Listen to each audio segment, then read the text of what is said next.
ভিডিওটা বেশ পুরানো। সেদিন গেছিলাম কাওয়াগুচির এক সুশির দোকানে।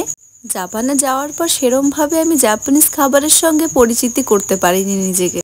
তবে একদিন খুব শখ করছিল যে একটু সুশি খেয়ে আসি। জাপানিজদের প্রধান এবং ফেভারিট খাবার হচ্ছে সুশি। সুশি যেহেতু কাঁচা মাছের আস্তরণ দিয়ে তৈরি হয়, সেই জন্য টেবিলে নানান ধরনের sauce, chilli powder, black pepper, না জানি আরও কত কিছু রাখা ছিল।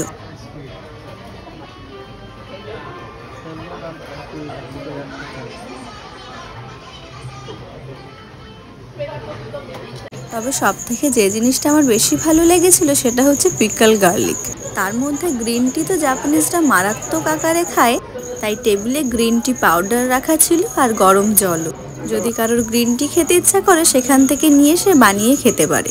আর অর্ডারের জন্য আলাদা করে একটা স্ক্রিন রাখা থাকে, আর সেই স্ক্রিনেই দেখা যায় যে আপনার খাবারটা রেডি হচ্ছে বা আপনার খাবারটা আসছে।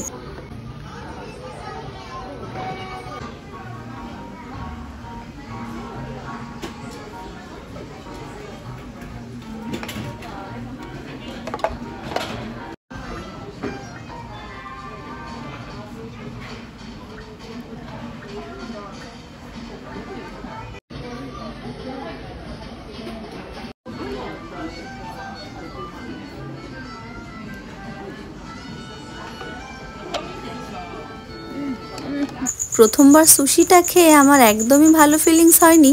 তারপর একটা দুটো খাওয়ার পর কিছুটা ঠিক লাগলো।